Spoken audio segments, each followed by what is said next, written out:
Hello, my name is Benjamin Hart. I'm an American attorney and the Managing Director of Integrity Legal here in Bangkok, Thailand. In this video, we're going to be discussing bail, specifically the system of granting bail for those who have been accused of a crime here in the Kingdom of Thailand. And we're going to be comparing it to the way that the bail system operates in jurisdictions in the United States. As I stated, I'm an American attorney. I'm not a Thai attorney. We have Thai attorneys on staff here that I liaise with often and discuss these matters with. And I just kind of like to do these videos as sort of a surface look at how this stuff works. And I often find that by comparing the Thai system to the American system, it provides an extra bit of insight so that people understand via both analogy and both comparison and contrast how these different systems operate sort of on a day-to-day basis. There was a recent article in the Bangkok Post, which I'm not going to quote in this video, but I was just reading it, where the author was basically, it was an editorial. He or she was basically making note of the fact that the bail system in Thailand is rather old. It hasn't really been upgraded or updated as far as a body of law in some years, decades in fact. And moreover, this person was also taking a note of the fact that they felt like the system was a bit inequitable because in a lot of ways it favored those with means over those without means, because those who were unable to pay bail, notwithstanding the fact that they may ultimately be proven not guilty or be adjudicated as innocent with respect to the charges, they still have to spend time in jail for not having bail.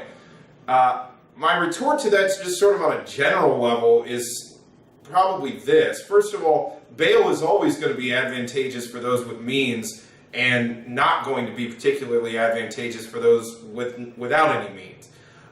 It's for this reason judges have to review things on a case-by-case basis. And it also should be noted that judges have to take note with respect to bail of sort of the totality of the circumstances. What's the accusation? How is this person in the community? Where does this person stand in the community? Are they a risk of flight, etc., etc.? They're looking at much more than just sort of a superficial look at the case.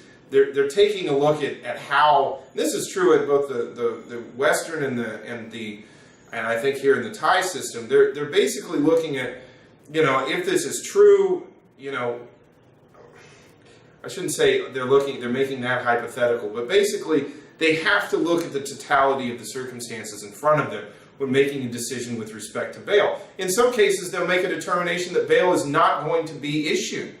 And that happens. We had a case last year where simply the attorneys working on it, I was acting as liaison with American counsel. Basically, the judge had made the determination that based on the circumstances of the case, the person posed a significant risk of flight, and moreover, I think that the judge simply didn't feel that bail was appropriate under the circumstances. That does happen. Sort of to compare this and contrast it, though, in Thailand, I have noticed that the Thai system seems to take a more, how do I put this? They seem to take a more routine approach to bail, in the sense that it sort of felt like unless there's a really extreme case, the defendant is going to be given the opportunity to post bail. Whether that individual can do that or not is a different set of circumstances and is a different issue entirely. But this is somewhat different to, say, the United States, where it's not necessarily, for lack of a better term, a foregone conclusion. And I would say that it's not a foregone conclusion here, but it's not a foregone conclusion that bail is even going to be issued.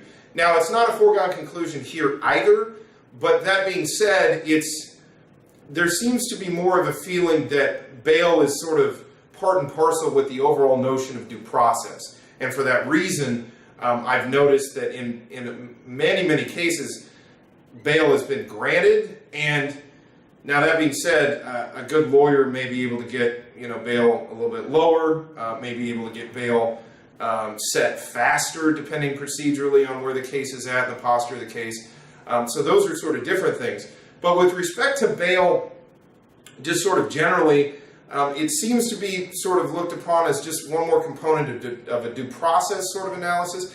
The other thing I find rather interesting here in Thailand is bail pending appeal seems to be issued much more frequently than bail pending appeal, especially in the United States.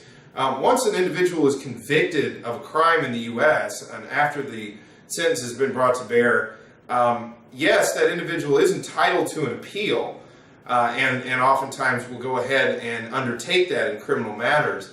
But that being said, while a case is on appeal, it's very rare to see a criminal defendant be issued bail while that appeal is pending.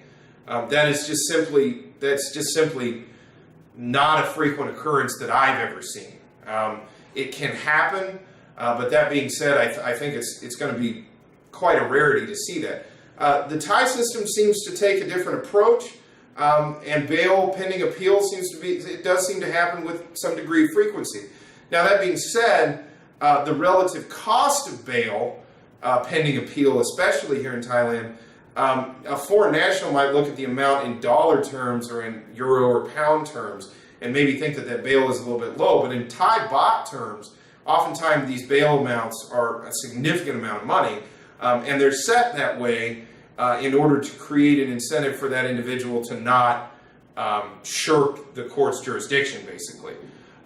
So it's kind of a positive, sort of half positive, half negative reinforcement mechanism to ensure the individual returns. But that being said, one of the biggest things I've noticed with respect to bail here in Thailand is the frequency by which it is granted pending appeal, and which is just something that's rather uncommon in the U.S. courts. Sort of in closing with respect to this video, as I said earlier, I think bail is somewhat deemed to be almost an integral component of the due process of a case. And this may be due to the fact that the criminal prosecutions have a different complexion in Thailand, especially with the fact that in Thailand there are personal criminal prosecutions that can be brought to bear. And so I think perhaps bail is sort of viewed as integral to due process because, what if the accusation isn't correct? They basically want to give that individual as much opportunity as possible to be at liberty, notwithstanding the adjudication that's occurring, just in case, I think the way they're looking at it is just in case that individual does happen to be innocent. But that being said, this article I was reading that sort of was questioning some of the policies with respect to bail in Thailand because it would tend to be an advantage to those with means. My only comment on that would be that although I can see where that author was coming from, I do think bail is always advantageous for those with means. If you have the ability to post bail and you're standing next to someone who doesn't, you're in a qualitatively different position than that other individual, and it just is what it is. Sometimes, I'm not going to say the system isn't fair, but sometimes equity is a matter of providing opportunity. It's not necessarily a matter of everyone getting treated the same way. That being said, it's cold comfort for those who are sitting in a jail cell unable to be bailed out because they don't have the means to do so. Those who find themselves perhaps in a position where they're under accusation for a criminal matter, who may need bail, it is definitely a good idea to contact a Thai attorney who's skilled in criminal law and go ahead and use them as a resource to go ahead and get bail set, because again, once bail has been posted, that individual can be at liberty until such time as the court decides otherwise, or until such time as the case is either dropped or an acquittal occurs.